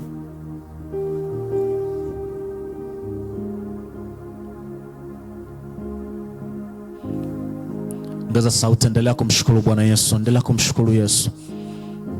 Huku unazitaja hizo sura 4 ambazo tumezisema, na unasema katika yote ninaongozwa na Roho wako Mtakatifu. Asante Mungu kwa sababu ulininunua ukanifanya kuwa mfalme na kuhani ndani ya Mungu, nami ninamiliki juu ya nchi. Umeweka mamlaka ndani yangu, ninakushukuru kwa ajili ya hilo. Asante Yesu, nimetambua nina mamlaka ndani yangu katika jina lako takatifu Yesu Kristo. Yamkini sikutumia mamlaka nilionao vizuri, naomba unisamehe Bwana. Mahali ambapo nijiona ya kwamba sina mamlaka ambayo umenipa uliponifufua pamoja nawe ukaniketisha juu sana katika ulimwengu wa roho, juu kuliko falme na mamlaka na enzi na usultani na kila jina itajwalo, wala si ulimwenguni mtu bali katika ulimwengu ujao pia, nikajisahau kwamba niko juu ya vitu vyote. Yesu, naomba unisamehe. Bwana, nisaidie nigundue ya kwamba mimi ni mtumwa ndani ya shamba lako. Mimi ni mtumwa, mimi ni ng'ombe wako Bwana. Mimi ni mtumwa kama vile Yesu Kristo alivyokuwa mtumwa, uliyetwaa namna ya utumwa, ambaye ukuona kuwa sawa na Mungu kwamba ni kitu cha kushikamana nacho. Ukatwaa namna ya utumwa, ukanyenyekea, ukawa mtii hata mauti, na mauti ya msalaba. Yesu, nisaidie maisha ya unyenyekevu ndani yangu. Nisaidie na kiwango cha unyenyekevu. Nisaidie Bwana. Nisaidie Bwana, kiburi kisipande ndani yangu. Nisije nikajiona kwamba mimi ni mfalme ndani ya Kristo Yesu, nikaota mapembe, nikawa na kiburi, nikasahau ya kwamba mimi pia ni mtumwa ambaye natakiwa nikutumikie we Mungu, nitumikie na wanadamu ambao umewaumba kwa mfano na kwa sura yako. Bwana, nisamee mahali ambapo nilijiinua, mahali ambapo nijisahau hata katika kufanya kazi yako, nikafanya kazi yako kwa ulegevu. Naomba unisamee. Endelea kumwomba Mungu, nyosha mikono yako tu, usichoke. Endelea kuomba, endelea kuomba. Mimi nakuongoza tu hapa, lakini maombi yanatoka ndani ya moyo wako wewe mwenyewe. Mahali ambapo Mungu nilijiinua, mahali ambapo nilijisahau, mahali ambapo nilitegea, nikisahau ya kwamba mimi ni mtumwa ambao umeniumba ili nije nikutumikie hapa duniani. Mahali ambapo nilisahau kukusifu, mahali ambapo nilisahau kukuabudu, mahali ambapo ni kunyenyekea mbele zako. Bwana Yesu, naomba unisamehe. Unisamehe Bwana, ili leo, usiku wa leo, nianze na wewe tena. Nianze na wewe tena Bwana Yesu, katika jina la Nazareti, katika jina la Yesu Kristo Nazareti. Bwana, mimi ni mwanadamu, naomba utawale hisia zangu, naomba utawale mawazo yangu, naomba utawale fikra zangu, naomba utawale akili yangu, naomba unitawale Bwana, kila sehemu yangu mimi kama mwanadamu. Mimi Luis, naomba unitawale Roho Mtakatifu. Nisiende kama ambavyo tabia za mwili zinasema, nisiende kama ambavyo mawazo ya kibinadamu yanasema. Nisaidie Bwana kuongozwa na wewe, nisaidie kuongozwa, nisitawaliwe na mazingira, nisitawaliwe na hisia, nisitawaliwe na hali ninayokutana nayo, nisitawaliwe na macho na vitu ambavyo ninaviona kwa macho yangu, nisitawaliwe na mambo ambayo ninayasikia kwa masikio yangu, tamaa za dunia, nisitawaliwe na uzuri ulioko katika dunia. Roho Mtakatifu nisaidie, Roho Mtakatifu nisaidie, Roho Mtakatifu nisaidie katika jina la Yesu, katika jina la Yesu, katika jina la Yesu. Vizuizi ambavyo viko ndani ya fikra zangu, shetani ameteka ngome, ameweka ngome. Yes, endelea kuomba hapo mtumishi wa Mungu. Napokuwa naongea hivi, Roho Mtakatifu anafunua vitu pia.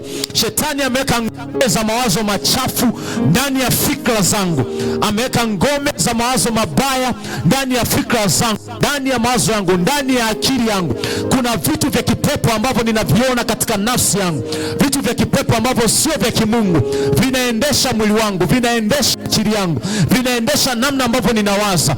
Wakati mwingine Mungu hata sikuwazii vizuri kwa sababu ya mambo ambayo ninayaona katika akili yangu, mambo ambayo ninayaona katika nafsi yangu. Bwana nisaidie kwa damu yako Yesu Kristo, ufute mawazo machafu kwa damu ya Yesu Kristo, kwa damu ya Yesu Kristo, kwa damu ya Yesu. Ufute usiku wa leo, ufute usiku wa leo ngome ambazo adui amezipanga. Ninateka nyara kila fikra ambayo iko ndani yangu ipate kuweza kumtii Kristo, kila fikra ya kwangu ipate kuweza kumtii Kristo, kila kitu ambacho ninakifikiria kipate kuweza kumtii Kristo. Mtumishi, endelea kuomba hapo, endelea kuomba. Simama, endelea kuomba. Simama uombe, kila mmoja simama, endelea kuomba. Kuna ngome, kuna mipaka ambayo iko ndani ya nafsi zetu. Kuna mipaka ambayo imewekwa katika nafsi zetu, katika mawazo yetu. Hatuoni vile ambavyo Mungu anaona. Kuna watu ambao mna utumishi mkubwa hamjaona bado. Kuna watu ambao Mungu amekuita kwa ajili ya mtu fulani, lakini haujaona bado. Akili yako ya kibinadamu bado haijaweza kupokea lile kusudi la Mungu. Huo nao ni mpaka ambao uko ndani ya fikra.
nipokee nguvu tena katika jina la Yesu, nipokee nguvu tena katika jina la Yesu. Endelea kuomba kwa dakika 2 tu, tumalizie hapo. Yule mtu alikuwa anapiga drum anasaidia hapo, tutamalizia.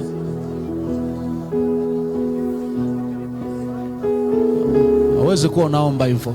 Ongeza sauti yako, endelea kuomba, ongeza sauti yako tena. Kuna mipaka ambayo ukiwa na nguvu ndogo itakugomea. Kuna mipaka ambayo inaweza kusimama kama kuta. Kuna mipaka ambayo inaweza kusimama kama mageti. Ongeza nguvu ya kuomba, ongeza nguvu ya kuomba rafiki, ongeza nguvu ya kuomba. Ongeza nguvu ya kuomba. Kuna mipaka ambayo inasimama kama kuta, nakwambia. Kuna mipaka ambayo inasimama kama mageti, ambao unahitaji nguvu zaidi, unahitaji nguvu zaidi. Ramasika kaikanto kobosiki ya makonda ziana makodia shai na kanto obresia, katika jina la Yesu. Roho Mtakatifu, Roho Mtakatifu, Roho Mtakatifu, Roho Mtakatifu, Roho Mtakatifu, katika jina la Yesu Kristo, ongeza nguvu yako ndani yangu. Roho Mtakatifu, ongeza mafuta yako ndani yangu, ongeza nguvu yako ndani yangu. Roho Mtakatifu, ongeza nguvu yako ndani yangu. Roho Mtakatifu, ongeza nguvu yako ndani yangu. Roho Mtakatifu, ongeza nguvu yako ndani yangu. Nijaze tena Roho wako Mtakatifu. Bwana Yesu, niko hapa usiku wa leo, niko hapa usiku wa leo katika jina la Yesu Kristo, katika jina la Yesu, katika jina la Yesu. Nijaze tena mafuta yako, nijaze tena nguvu zako, nijaze tena upako wako Bwana, uwezesho wa kimbingu ndani yangu, katika jina la Yesu, katika jina la Yesu, katika jina la Yesu, katika jina la Yesu, katika jina la Yesu, katika jina la Yesu, katika jina la Yesu, katika jina la Yesu. Nikaongezeke katika nguvu, nikaongezeke katika uwezo, nikaongezeke katika hekima, nikaongezeke katika nguvu ya Mungu, katika jina la Yesu, katika jina la Yesu Kristo anazaitalia kaya pasika rima siki katoria masiki kakaya shando robo koria. Mipaka ya kifamilia nikawe na nguvu ya kuivuka katika jina la Yesu. Mtumishi wa Mungu, omba. Kuna mtu ukijiangalia Mungu amekuinua peke yako katika hiyo familia. Kuna mtu ukijiangalia Mungu amekuinua peke yako katika hiyo familia. Ongeza nyingine dakika 1 ya kuendelea kuomba. Rapasiana kabobosika shiana kanto kabobosika. Nikaongeze katika nguvu katika jina la Yesu. Nikajae nguvu katika jina la Yesu. Nikajae nguvu katika jina la Yesu. Nikajae nguvu katika jina la Yesu. Roho Mtakatifu, uisha nguvu ndani yangu, uisha mafuta ndani yangu, uisha nguvu iliyo ndani yangu tena, katika jina la Yesu Kristo, katika jina la Yesu Kristo, in the name of Jesus. Na sahi kwa Roho Mtakatifu ninavunja na kuharibu kila mpaka ambao mzazi ameniwekea, ambao mazingira yameniwekea, ambao elimu imeniwekea, ambapo hali yangu ya kiroho imeniwekea. Ninavunja kila mpaka kwa jina la Yesu, kwa jina la Yesu, kwa nguvu za Roho Mtakatifu, kwa nguvu za Roho Mtakatifu, kwa nguvu za Roho Mtakatifu. Ninavunja kila mpaka. I break the limitations. I break limitations. I break mental limitation. I break financial limitations. I break katika jina la Yesu. Ninaona kama mnyororo ambao uko unaungua moto. Ninaona kama mnyororo ambao uko unaungua moto. Fanya maombi ya vita kidogo, huku ukiwa unatembea, huku ukiwa unatembea. Fanya maombi hayo ya kuvunja minyororo, kamba za mauti. Naona kama mnyororo ambao uko unaungua moto lakini hujakamilika. Fanya maombi, ongeza sauti, huku ukiwa unatembea, unapiga hatua za kinabii, unapiga hatua za kinabii. Shadabaka papa sikekeke simama shatakabobos shikekeke sikakaka ipapapapasi shendu masaka imemekezui makandi basupa kayakata. Tunaamuru moto wa Roho Mtakatifu. Ezekiel aliona moto. Ezekiel katika maono yake aliona moto. Wow. In the name of Jesus, we command the fire of the Holy Ghost. Tunaamuru moto wa Roho Mtakatifu kula kila mnyororo, kutafuna kila mnyororo, kutafuna kila mpaka usiku wa leo, kwa jina la Yesu, kwa jina la Yesu, kwa jina la Yesu, kwa jina la Yesu, kwa jina la Yesu. Kila mnyororo, kila mnyororo kapa shaka kama usiki shenemekesika rima simi mama. Ninaona kama miguu miwili kama miguu miwili ambayo imezungukwa na kamba ya katani, na kamba ya katani. Hebu endelea kuomba mtumishi wa Mungu kwa dakika nyingine 2 ukiwa unatembea unafanya hatua za kinabii. Unajua naona kama miguu miwili ikiwa imezungukwa na kamba ndogo ya katani, katika jina la Yesu Kristo Nazareti aliye hai. In the mighty name of Jesus, in the mighty name of Jesus. Kapasha kapapapapa. Hiyo ni kamba ya mauti. Yesu, hiyo ni kamba ya mauti. Watu ambao wameandikiwa kufa kabla hawajatimiza kusudi la Mungu, kabla hawajamtumikia Mungu, kabla hawajafanya kile kitu Mungu ambacho amewaitia. Mtumishi wa Mungu, ninapotamka hivi ninamaanisha omba. Ninamaanisha omba. Ukisikia neno ninalitamka ninamaanisha omba. Paya kasha zepepepe zikakakakakaka zinemente zikakakaya ebelia sanda mazike palata pauka zikekekekekekekelia shana makazaka. Kuwafungua wote walioandikiwa kufa, mauti za utotoni, mauti za ujanani, kwa jina la Yesu. Shana makazaya lipapapasika kakaya. Huku unatamka na neno la Mungu kwamba sitakufa bali utaishi, na nitasimulia matendo ya Mungu katika kizazi changu. Sika kayante zunde kebo sianda makadua basiki palata sikekekedi ya kanto kobosiki mantiki bebisiki la mamanto zipa papapapaya zilimente kebobosika. In the name of Jesus, katika jina la Yesu, katika jina la Yesu. Naona kama matope kwenye miguu ya mtu, kama matope kwenye miguu ya mtu. Shaka kaka zimememete kwa damu ya Yesu Kristo. Ninayafuta matope kwenye miguu yangu, ninafuta matope, ninapangusha, ninayakwangua. Mtumishi wa Mungu omba, mtumishi wa Mungu omba.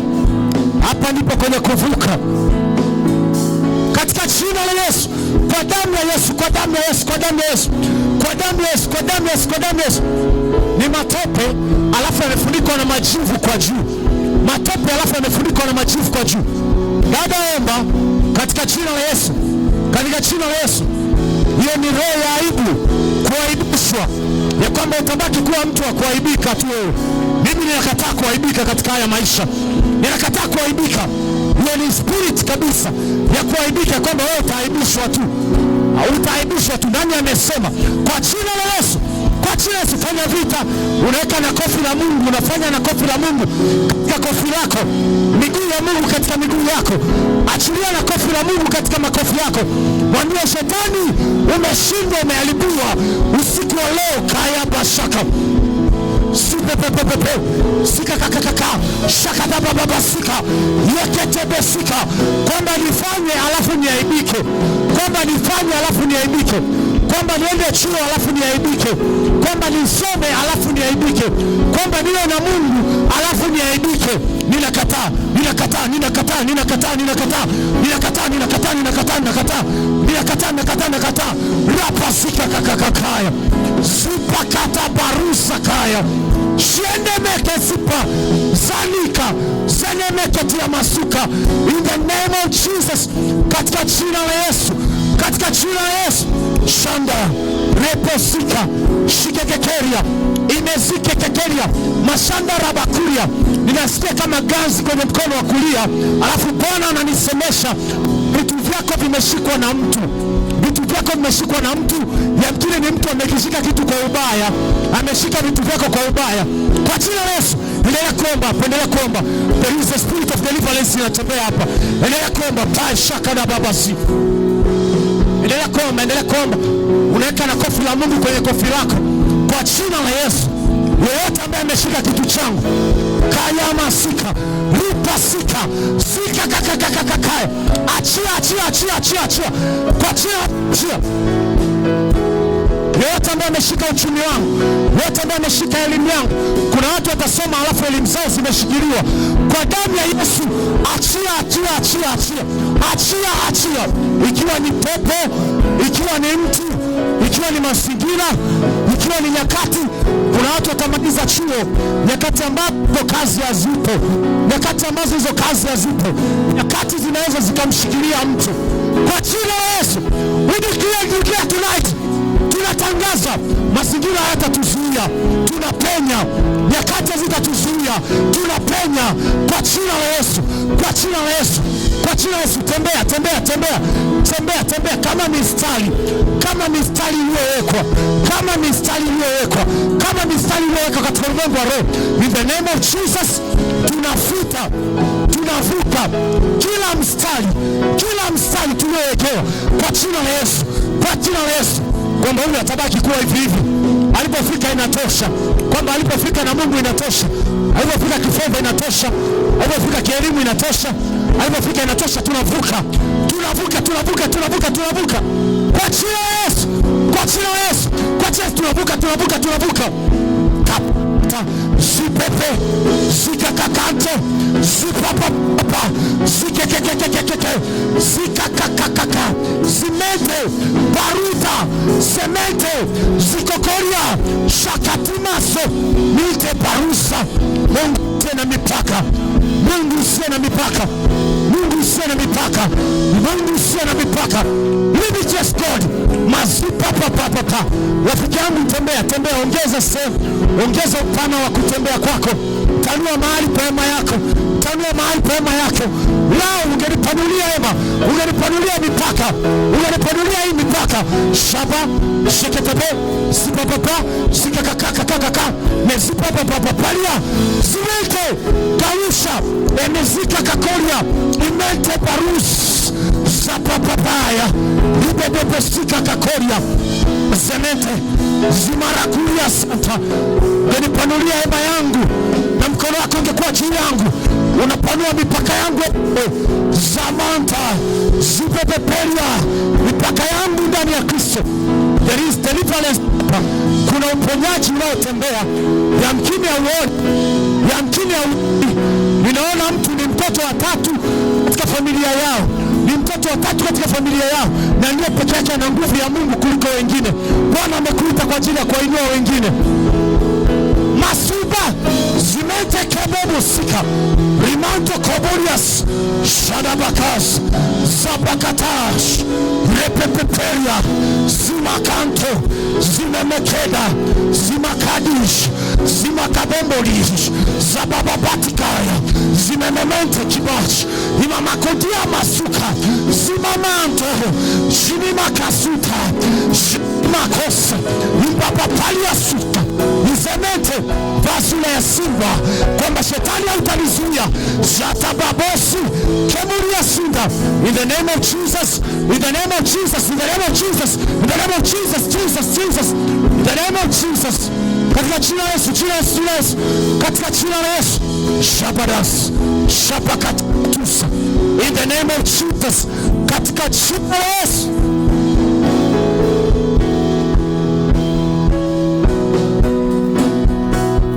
Je, kuna jambo gumu la kumshinda Mungu? Je, kuna jambo gumu la kumshinda Mungu? Je, kuna jambo gumu la kumshinda Mungu? Je, kuna jambo gumu la kumshinda Mungu? Je, kuna jambo gumu la kumshinda Mungu? Kanto robros kante lebroska meskanto robrosina.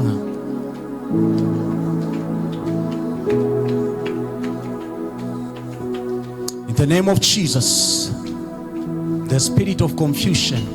Kila mara unawaza hiki kimechanganya na hiki, kimechanganya na hiki, unahisi kuchanganyikiwa.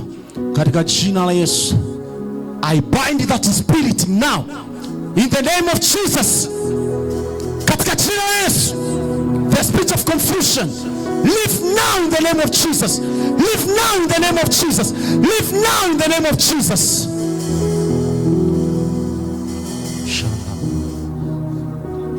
Mezekente Shanamanto. We give you praise, Lord Jesus. Worship your majesty, the most high God. Mungu wa milele yote, tunakuinua, tunakubariki. Asante kwa mkono wako ambao uko juu yetu. Asante Roho Mtakatifu. Kwa dakika moja tena mshukuru Mungu kwa kinywa chako. Mwambie Roho Mtakatifu asante. Mwambie Roho Mtakatifu, Roho Mungu asante. Paza sauti yako, mwambie Mungu asante. Kuna uzito uliokuwa ndani yako umeondoka katika jina la Yesu. Mwambie Roho Mtakatifu asante. Yesu asante. Mwambie Roho Mtakatifu asante. Katika jina la Yesu Kristo wa Nazareti aliye hai. Chapia Yesu makofi mengi. Haleluya.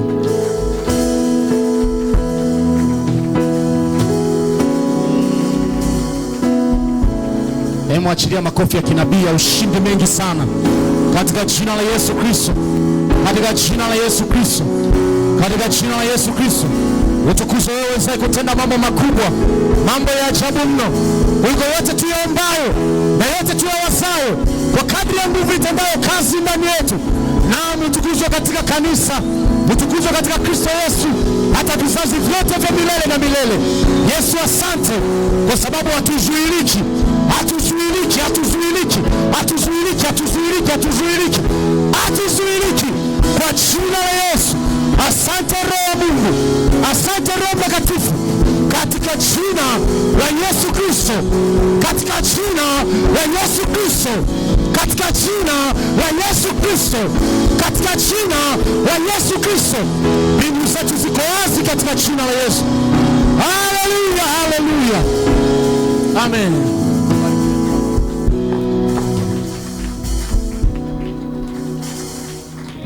Haleluya. Tunakuinua Mungu wetu, tunakutukuza.